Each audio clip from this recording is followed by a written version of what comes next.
Every love story has a beginning. Some start with a glance, some with a wink, others with a twist of fate. A few begins in ways you could never imagine.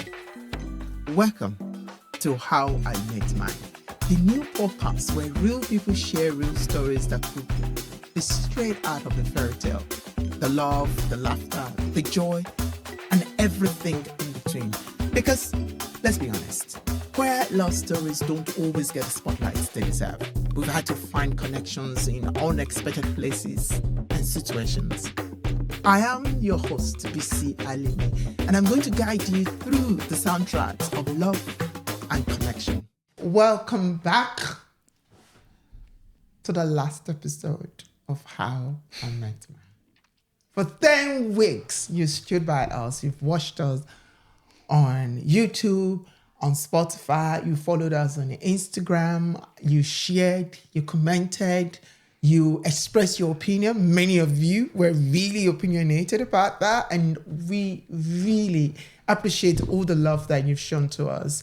And this from the crew, the producer, everybody that worked on this show. Your comments, your shares, your emails, your messages everywhere are such powerful, because when we started this, we didn't know how far this would go, and the outpouring of love that you have shown to us shows that there is a place in the world that we live in for stories that demystify, that celebrate and share the joy of queer people. And to you all, thank you. No. This is not the end of the show. Not yet. My name is still Bisi Alimi, and this is still How I Met Mine. And this episode is all about reflection. And who's best for me to reflect about all the episodes on How I Met Mine, if not? I brought him back, He said he would be back. Now he's back. My husband, Anthony Davis. Here we are again. This time he's going to behave himself. He's promised me that. We'll see. How are you? I'm good. I'm well. Thank you for coming back onto the show. Let me even ask, why did you come back? Well, it's I guess after watching all the episodes, I think it's it's good to kind of come back and just talk about them. I learned a lot of things about there's quite a few people in the episodes that I've known for a long time, but even I found out some new things. So I think it's good to kind of just recap on what those episodes mean and what some of the key things, at least I took away from them. You probably took away some different things as well. Yeah, I mean, before we dive deep into the episodes and the ones that really jump out for you, I think because I know that we had a conversation prior to now and you kind of really loved all the episodes, but because of time, we can't talk about all of them. But there are a few ones that kind of jumped out to you that make you say, oh, this is really interesting. But did you at any point thought that, this kind of podcast will be something that a lot of people will really enjoy, something that a lot of people will really sit back and want to watch and have an opinion about? No, I wasn't sure. I thought, if I go back many months when you first kind of were talking about it at home, and I just thought, this is another one of kind of crazy Bisi idea. We'll see where this one goes. But then after our episode, and then kind of there was some really good things I enjoyed about that. But then as I watched more of the episodes, it was kind of it was an insight into all the people that were kind of sharing their story, and in many ways it was. I think, at least for me, listening to people, it was kind of, and this is why I think there was so much engagement from others, was it's almost like holding a mirror up to yourself. And, on every episode, you'd hear a little bit that someone was saying, and you could feel that, as in, I felt like, I could, that resonates with me, or I could associate to that, even though this, the scenario might be slightly different. So I think because of that, is probably why it's had such good reception, because I mean, if I could see a little bit of myself in kind of all the episodes, then I'm sure lots of other people have seen a lot of themselves and their story in the episodes as well, which is really important. Which is a really important thing. So let's talk about the episodes that jumped out for you, right? Yeah. I mean, yeah, let's talk about them. Share with us, because I know if we have the time, you talk about every one of them. But I've asked you to pick about 3, and doesn't mean that these 3 are the best of it all. But these are some that have the messages that kind of like jump out to you. Yeah.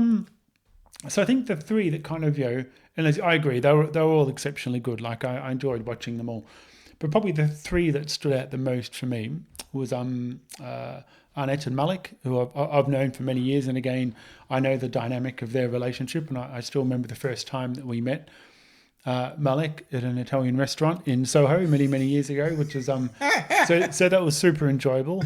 Martin and Mark as well. Again, we've been to quite a few of their shows. But again, it was some insight into kind of Martin's drive to create a better world, and also how they met, and also Roman and Cookie. Again, they've been over to our house quite a few times, but again, there was some new things that we kind of met. Some new things that they shared that also was kind of educational for me as to their broader story. So those were 3 kind of the standout for me. But what about you? What were your kind of 3 standout? I think for me, like you said, I could talk about all of them because, it was so exciting to have the front row seats in all the interviews and kind of like listening to them. And I think what a lot of people don't know for this first series was that I was very intentional in reaching out to my friends. And these are people that I kind of have been a little bit part of their stories. And I wanted to share that story or those stories with the world as a start. And if there's ever going to be another series to this, that I can start bringing in people that I don't know. And I think that possibly that dynamics might change. So I was saying to my friends, can you come on this podcast and share things that are quite private and quite intimate with you? And I think I really have to say a very big thank you to all the guests for trusting me with their stories and sharing those stories, not just with me, but with thousands of people that have seen the story online. Because, the most viewed one is Roman and Cookie, and it's been seen for more than 16,000 times. Ours has been seen now close to 10,000 times. And I think that when that must be my fan base. Yeah, your fan base. They really love you, don't they? Because I think that when we started, like you said, I have all these crazy ideas that sometimes come to my head. And when we started, I wasn't expecting that there was going to be this kind of outpouring of love. Now, to answer your question, I think the one is about, and I want to put it into perspective. So there is Malik and Annette in the area of intercultural relationship, which is something that we have and we kind of experience. And this whole idea, and when Malik was talking about, the Indonesians, we say that he's married Annette for the papers. that we get that a lot, that people will say, he's married this white guy for the papers. And it's so interesting about the kind of stereotypes that people have about interracial relationship, because I had my papers before I met you. Yeah, exactly. And because I am Black, automatically people think that I am dependent on you for me to be able to have my status here. And when Malik was saying that, it was really, really powerful for something to connect with. And for me, it was another couple that I actually find quite powerful was Karl and Chima. And I think that the Karl and Chima case for me was because I've known Chima, and Chima is such a very religious person. And I find it very particularly interesting because the default settings for a lot of queer Black people is that you accept your queerness and you stop being religious and you embrace your queerness. So for Chima, she was so set in her ways to say, I'm queer, I'm religious, and I'm going to exist in this space. And when you talk about people seeing themselves in other people's story, there were a lot of religious people who were queer, who were commenting and thanking Chima for, sharing our story, which I think was, for me, was quite inspirational. And then there was, like you said, Martin and Mark. Yeah. The 25 years that they've been it's a together. long time, yeah. And when you still see them, they still feel like people that just met yesterday. The energy that they always have is like after 25 years is amazing, like, which is a... Yeah, it's just amazing because you see them and they're all like these lovebirds that are always like wanting to enjoy things and so much. And, Roman and Cookie, like you said. But I also think that another couple that stood out for me very much so was Seamus and Jimmy. And again, I'm still looking at it from that angle of interracial relationship. Yeah. But also the risks that Seamus is taking in about like going to Nigeria, which is something that you do as well, right? Like going to Nigeria, exploring Nigeria and like existing in that Nigerian space. Maybe I'm overthinking it, but I don't think that a lot of people appreciate what it means for you to marry someone who is from a different culture. I'm not even talking about race now. I'm talking about from a different culture and wanting to exist in that person's culture. Yeah, well, I agree. I mean, I can't comment on what other people think. I mean, my own perspective of that, I guess from us is around...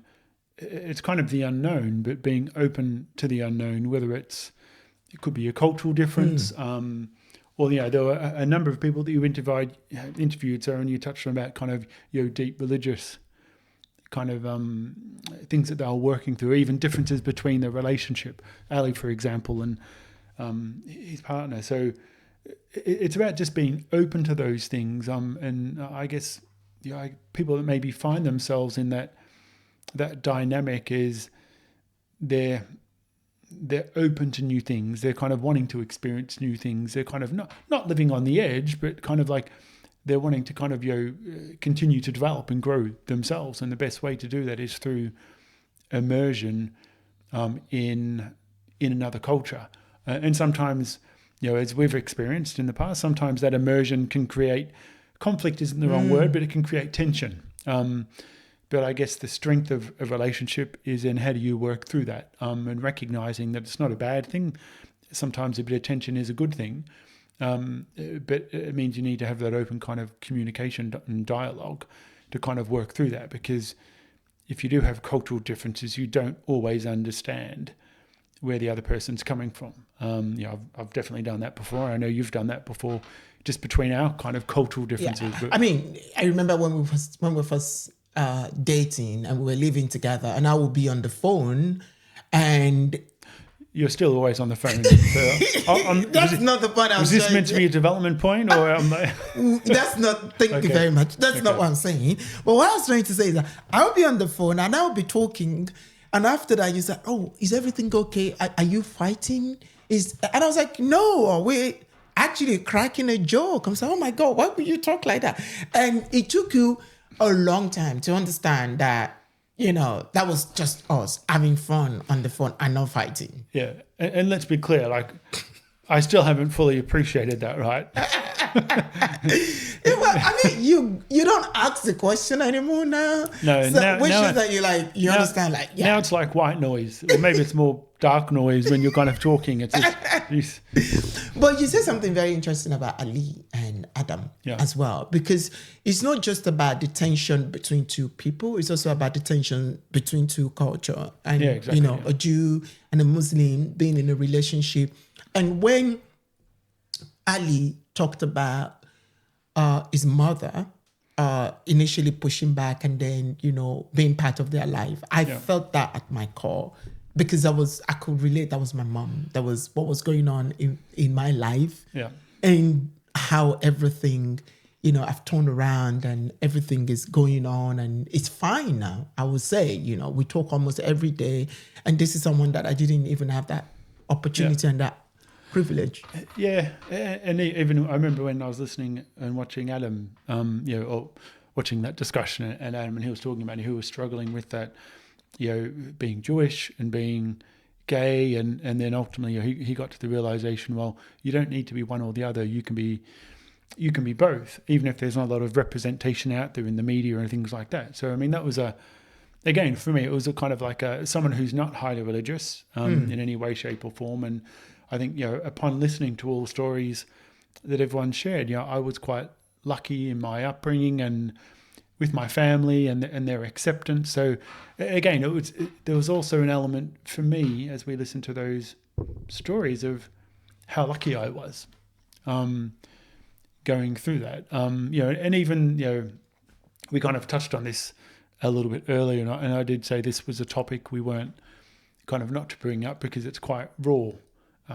It's quite raw still, but when we're on the interview, when we were on the show last time, and we're talking about Nana Davis, and how she kind of opened her arms for you and brought you into the family and things like that. Obviously, in recent weeks, unfortunately, she was mid-90s now, so recently she passed, and obviously that was very upsetting to me. But it was, and it still is. But even this morning when I was watching through some of the clips, just listening to us talk about that was like really heartwarming.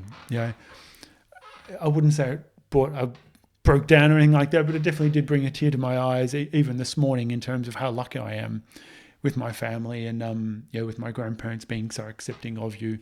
But not everyone, as they shared, has been as lucky with their family situation.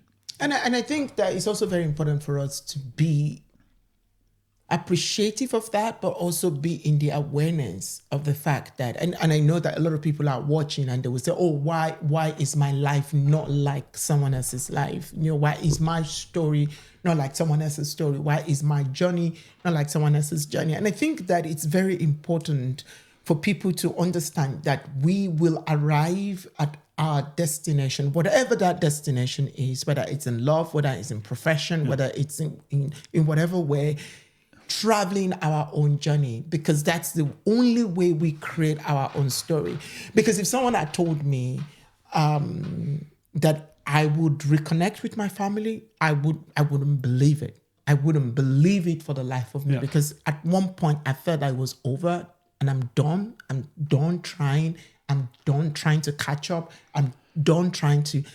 And now I sit back and I can see them, doing what I was doing many, many years ago. And it took almost 20 years, right, for me to get there. And because, and we're two different people. So because you had it and is having it very easy, I could wish for a life like that. It doesn't mean that then I should use your standard to judge my standard. And that's something that I'm wary of. That a lot of people will watch this podcast or are watching this podcast and will be saying, if I ever get into a relationship and it is not like Karl and Chima, it's not like Roman and Cookie, it's not like Martin and Mark, then I'm cutting off that relationship. And I think that people need to understand that no relationship is perfect. No, exactly. No relationship is perfect. They all have, ups and downs or things that need to be worked through, and that's just, it's how you come out of it on the other side. Like that's the most important point. I mean, you touched on something there about your family and the reconnection, and that's taken, as you said, almost 20 years for that reconnection to occur. But it's a beautiful thing to watch. But if that hadn't, that journey in itself creates a part of you, like it's part of your Bisi Alimi jigsaw, and the jigsaw continues to change. But everything that happened 20 years ago, that jigsaw piece falls into place now, and it's a part of who you are, and therefore what you kind of bring to the world. And I'm sure that's the same on your family side as well. They're reconnecting with you. They're probably going through a slightly different process, but they will be, and the family will be better for it and stronger for it. But it happens. These things happen when they're meant to happen. Again, as I said before, I'm not a religious person, but there's some form of higher being, they, she, or he, whatever it is. But I do believe these things happen when they meant to happen, and when it happens, that's when kind of good things occur for the individual or the family or whatever it may be. So, I agree. But talking about the jigsaw. Is it jigsaw? Yeah, it's jigsaw. Jigsaw. Like, I can't pronounce. Crisps. We're not going to pronounce that on this show. Thank you very much. Talking about jigsaw, there's one puzzle that we didn't talk about the last time that we were on this podcast together. And I think it was such a very beautiful part of that puzzle. And you are one of my jigsaws. You are a fundamental part of my jigsaw. I hope I am a fundamental part of your jigsaw. I don't even know if you... Well, we're still here, aren't we? I am a fundamental part of your jigsaw. But before then, I want to say thank you all for watching. And this is still How I Met Mine. My name is still Bisi Alimi. And if you're joining us at this point of the show, which is the last episode, go back to the beginning, because that's the only way you understand what it is that we are talking about. But if you have been here from day one, we hope that you're really enjoying this, right? And we hope that you are following us on all our socials. Keep the mails coming. We really love hearing from you. Keep the messages coming as well, and keep the sharing going, because it means a lot. And many people have been able to watch this podcast because you dare to share it, and to you we say thank you. Okay, so now we're gonna go back to something that we didn't talk about last time, and that was our marriage. The wedding day. The wedding day. Yeah. Oh gosh. Before the wedding, we met, we got engaged when we were going to Australia, and then we came back and we started planning, and we were clear we wanted to have a winter wedding. Yes. Yeah. Well, were we? Yeah, because we didn't want to do summer wedding. Yeah, but I think that's because, it was more cost effective to do it in autumn. We were not poor. No. It was just trying to find the right place. Because actually, it was hard to find a place for a summer wedding. It was really, really hard. So we opted for... And it was also because, like, when we looked at our guest list, we had lots of people...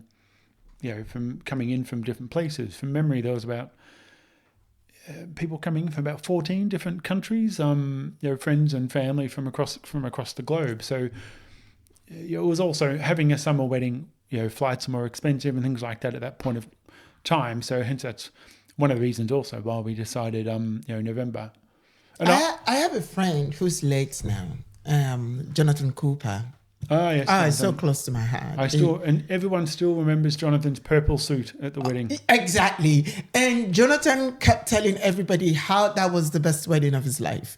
And, Jonathan, I miss you so much. And for me, it was just Jonathan. I when I talk about our wedding, I always see his face. He was just so childlike, so full of color and all of that.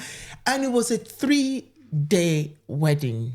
Right. It was an event. It was a carnival. Yeah, I know. But the 3 days went like super smoothly. Like, as I mentioned before, like if I break it down into kind of like there's pre-wedding, wedding, and there's post-wedding, and one of the things we were both conscious of is because people were flying in and we had it outside of London in Surrey Downs. We needed a place that people could arrive and then stay. So we organised the Friday dinner, the Friday meal with everyone, which in itself ended up being a fantastic idea because even though we wanted all these people to come, a lot of them hadn't met each other before because they all lived all over the world. So that Friday dinner was a fantastic event because it was a big icebreaker. Everyone just got to know each other on the Friday night, and they probably all drank too much. We went to bed. We left all of them in the bar and we went to bed, and people were still up to very, very late. People that have never met each other before. Well, we had to look our best on the Saturday. That's true. That's true. Yeah. But I mean, that was a great event because as you said, it was an icebreaker. Everyone made connections, and then on the day of the wedding, like it's almost like they all felt like they all knew each other or they'd known each other for a long time. Which was, and the wedding itself was an amazing thing. People say the wedding day goes by super quickly, and it really does at the blink of an eye. And the wedding day I love, but then for me the most, one of the most exciting things was then on the Sunday morning, where in the place where we got married and where we had the party, the venue because we had so many people staying, also set up all the tables, and we had like this big communal breakfast It was beautiful. with That was so everyone, and everyone lovely. was kind of was up again, slightly hungover. Some of them a little bit worse for wear, but they were at the breakfast. Because we were up till past 2. Dancing, because we were supposed to finish at around about 11, and then we paid for the party to continue, and Kaya was the DJ, and it was just fun, and the kids were up as well because we're not going to go to bed. Yeah, I know. I remember I got to about 2:00, and I'm like, okay, I've had enough. I'm going to bed, and we just left the party, and everyone stayed up still. But I think beyond the party, another thing that was very interesting about the wedding was how we're very intentional about representation, right? I wore ashoke, which is a traditional wedding outfit in my Yoruba tribe from Nigeria. And you wore the kilt because, one, you're a bagpiper. And then you have like a Welsh background. So you wore that, and we planned this ourselves. We said, we're not going to wear suit and tie and all of that. We want to be authentic in the way that we want to marry. Yeah, represent ourselves. And the kind of music that we chose, because, I came into a Nigerian song, which you still love, actually. And Malik was also there. Malik he played the violin. yeah. And you have Andrew played the bagpipes for you. And this was just some things that we did that just make the whole wedding us. And I think if people are thinking of getting married or planning a wedding, I think what's very important to think of is that marry your way, right? Marry your way. Don't be swayed by what someone else has done. Just create a moment for yourself, by yourself, in a way that it will live on in your memory. Yeah, agreed. I think that's really, really important, because, as I said before, the day goes by very, very quickly. And if you don't do those little things that kind of mean something for you, it's very easy to get kind of, washed into the whole day, the whole day. So if you do those little things that mean, if you're getting married, if you do those little things for you, they're the things that you'll remember and make the day kind of that more. And it's not just special. Even the day, the year will go by. It's been 10 years. I know, I'm survived. I'm not sure how, but we're both survived. Yeah, exactly. I think more me surviving than you, actually. It's been 10 years. I don't know. But honestly, I wouldn't trade it for anything. Yeah. No, I probably wouldn't trade it for anything. Be careful what you say. Okay, so we heard some questions for us from the audience. So we're going to take some of your questions before we round up this whole episode. Someone has asked, what is the lasting secret for our relationship? Yeah, I think it's communication. As in, and being open with your communication, not necessarily thinking that even when you've known someone for 14 years or that they know what you're saying. Because particularly we've got different cultures, as we were touching on earlier on, like what you say, how you explain things can be interpreted slightly differently. And we've had some of those blips, during our time together. But yeah, I think it's just being open and transparent with communication. Yeah, I completely agree with you. And I also think that understanding that marriage is not ownership, that the person who is with you, you don't own that person in a way that you choke them or you suffocate them. Because I think one of the biggest issue that people have in their relationship is this whole idea of being tied to someone by the waist, right? Yeah. And I think we are lucky because we have jobs that demand that we travel a lot. So we give ourselves space to breathe even as we exist in that relationship. And most times I have listened to people that have said, oh my God, my partner is suffocating me. Like, I just can't breathe. I don't have me moment. And I always say to people, it's important when you're in a relationship that don't lose who you are, because don't forget that the person you're with fell in love with you because of who you are, not because of who they're trying to make you to become. Because the point is, the moment you become what they want you to become, they get bored of you. There's a reason they are attracted to you in the first place. And always try to go back to that and be connected to that and appreciate that. I can see him opening his mouth, constantly trying to say something. Go on, say. Well, as in, I was actually going to compliment something that you were saying or build on it, which was, I think one of the, apart from open and transparent communication, like one of the things that works for us is, and you mentioned travel there, like we're both lucky that for us, that works for us, that we do get to kind of spend time away from each other. And it's got nothing to do with absence makes the heart fonder, as in, that's not what I mean. I just mean by having that separation, it's actually good because we are both in some ways fairly strong-willed people. But on the flip side of that, that wouldn't work for many, many couples. So It's recognizing that don't try to build the rules or what other people are doing. Don't try and force that into your relationship. You've got to figure out what kind of works. And I think we've been able to find out what works for us. I mean, God knows if we hadn't have been traveling so much over the past 10 years. But you remember when would we have survived? When COVID started. I know. Like, oh my God. We're going to have that was the most scary part. I know to people at work have said, so how did you find COVID? And I'm like, I loved COVID because one, I didn't have to travel so much, but I went to the little cottage in the garden to work every day. So we didn't have to necessarily, I'd see you when I leave. But also though, we trying to make some decisions that, I don't know, COVID pushed us to, but I think that when it started, I remember the conversation that we had when the lockdown was starting, and we felt like traveling was our way of coping with spending time with each other. And we felt like, traveling helped us to get over that. Or we don't have to then, because if we don't spend time together, we wouldn't have crisis.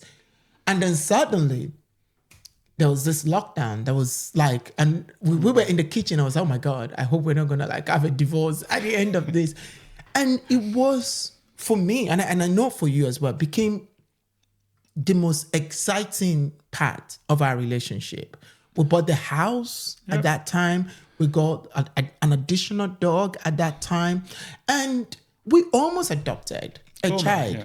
Right? Yeah. We probably drank more than what we normally would. We drank more than what we would normally do. And that probably helped us as well, I think. I don't know about that. Helped me then. I don't drink anymore. Thank you very much. Yes. Yeah. But it was also an eye-opener that, wait a minute. Actually, with or without travel, we can actually appreciate what we have, and we spent more time. We did more time. We had more time to plan, to do a lot of things, and sometimes the challenges that you're afraid of in your relationship, that new space that you might be afraid of exploring, might be the one that will open an amazing door or doors of opportunities. Well, for you. It provided a. I was thinking about this. I was talking about this actually during the week. With someone at work. I can't remember how we got onto it, but COVID provided us in a relationship perspective, like a growth opportunity or like an area for growth that, maybe if that hadn't have happened, and we still travel a lot now, and then as we get older, and we start traveling less potentially, and then spending time with each other, that could have been something in the back of our mind. Yeah. Whereas I think COVID kind of just blew that away. It's like, no, we are just as happy with or without, and comfortable with each other, and or kind of when we're traveling. So I think it ended up being positive in many ways. Okay, so we've got another question. How do I support Bisi with the emotional toll of his activism? Well, it's an interesting question. Like I tend to kind of not take a lot on, but I that area, that's a better place to start. That area of activism and kind of what it means, and is something, again, because I was lucky through my upbringing. I hadn't really had an appreciation for activism. It was something that happened at arm's length. But then when we started to get involved, many years ago, it gave me a different perspective. And I think what that enabled me to kind of appreciate was, I'm a fairly, I guess a good way of explaining is, and hopefully you'll agree with this, and even if you don't, I'll say it anyway. Like, Bisi is quite erratic in many ways, in many ways. Whereas I like to think, I'm a fairly constant. It doesn't mean I'm boring or anything like that. Some people might say different, but I think what that enables me to do is, as he goes to his not erraticism in terms of dealing with the activism, and because that can be emotionally exhausting, it can be physically draining, but it gave me the appreciation of the importance of that, and therefore enables me to kind of absorb some of that impact that it does have on someone who's out there trying to make the world a better place, change the world in his particular way. And even though I'm a little bit more like this, that for me is also really positive, because it enables me to then, by taking some of that on and helping him, is my way of also helping the world be a better place, kind of through him. Because I'm not an activist. I'm not an activist, but it enables me to kind of help Bisi do the great, wonderful things that he does to make the world a better place. So I don't know, did that make sense? I think also that you... and would you agree that on the erraticism point?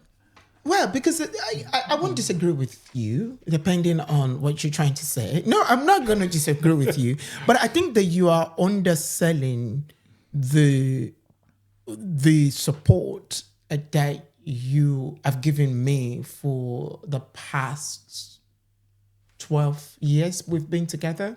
Because I remember that we had a conversation when we met, and because that time I was there were a few conversations that we had. One of them, if you remember, was about HIV. And I remember that it must have just been about a week or two after we're seen, and I just threw the HIV thing at you and I said, just so you know, I'm HIV positive. And for me, they were ways of me sabotaging my relationship. Like, if this guy gets to know that I'm positive, he's possibly just going to stop seeing me and he's going to walk off, and that's going to be the end. And I remember that I said that to you, and you were like, oh, okay, it's not a big deal. And there was a part of me like, who is this guy? And then we were having a conversation, and I said to you, wait, I would never make as much money as you're making, because making so much money is never my intention. My intention has always been like trying so hard in my own little way to make the world a better place. You're making me sound like Scrooge McDuck. No, that's not what I was trying to make you say. But you took that on. And when Bisi Alimi Foundation came along, just around about a year after we started dating, and I wasn't getting paid, and I was investing a lot of my finances and all of that, you were there, not just financially, but you were also there morally. And then when I started coming up with, this person is coming from Nigeria and they need a place to stay, you were there. You were like, okay, yeah, this person can stay in our place, right? And these are people you've never in your life, you've never met before. And as long as they mean something to me, as long as they are important to me, it's okay that they stay. And those things matters, because what it does is just take off some of the burdens that I was feeling. And I know sometimes that you have received some messages online, like when people were saying some nasty things, right? And sometimes it comes to you and you just have a way of making me understand that people will talk. And I should focus on what matters to me. And what matters to me is about the work that I'm doing, not just in Nigeria, but across Africa and even here in the UK, that I need to focus on that. And so I think it's just beyond emotional. It's also like the financial part that comes for it. And the fact that, after I've had a very crazy, mad day, I can just easily lie in bed next to you and just have that sense of, okay, you know what? I'm okay here now. The world can go through I don't want to say fuck yourself off, but I'm here and I'm safe, and those things matter. Yeah, it is, but that's part of the kind of. I think it's part of the. Again, I'll use the jigsaw analogy, right? It's there are different parts of the jigsaw puzzle, and when you put them all in together, then you see the big picture. You see the full picture, and not focusing on any one of those particularly, which it could be emotional support, it could be any form of support, is part of creating that bigger picture. And I need to also keep on reminding myself, about that for us, which is an ever-growing kind of component of our relationship. It's the jigsaw picture itself continues to grow. There are some things in there that are core to the foundation of our jigsaw puzzle relationship, but it's having an appreciation of everyone brings something different to the relationship. Each one of those jigsaw pieces is something different, and you don't always appreciate that at the moment, but it's important to kind of reflect back of, what is it that Bisi Alimi is bringing to the relationship? What is it that Anthony brings to the relationship? And, the pieces all fit in together, but you don't see that in the moment. Sometimes it's really important to kind of look back and appreciate that.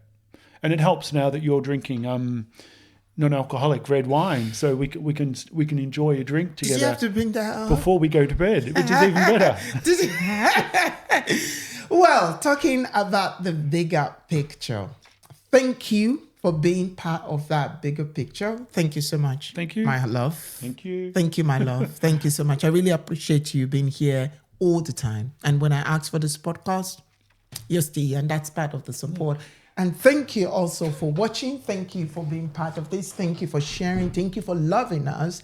And I think even in the jigsaw puzzle thing is that season 2 will be back for sure with more love stories, more queer people, more fascinating, funny, quirky, sometimes a bit of tears in our eyes love story. We'll be back for season 2 of How I Met Mine. Now, I wouldn't say goodbye without saying thank you.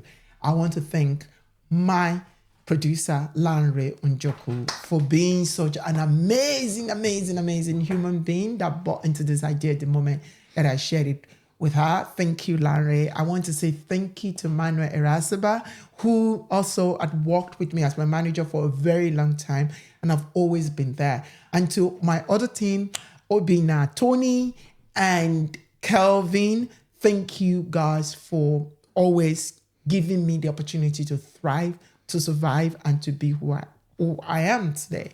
And to the studio at Mic Check Studio, thank you so much. And to our crew in Lagos, thank you to your card. Thank you to everybody. There's one part we didn't really talk about much, and those are the stories that were captured from Nigeria, in a country where it's extremely illegal to be LGBT. People there still find time to fall in love, to appreciate love, and to exist in love. And to our guests in Nigeria, I want to say thank you for being bold, for sharing your story with us. And we will be by your side all the time as we ride the storm of life together. Until I see you in season 2 of How I Met Mine. My name is Bisi. Don't forget to follow me on IG. Follow my husband as well. Follow How I Met Mine on Instagram. Follow us on Spotify. And follow our channel on YouTube at Vengeance Productions and at Bisi Alimi TV. I love you. I will always love you. And I will always appreciate you. Bye now.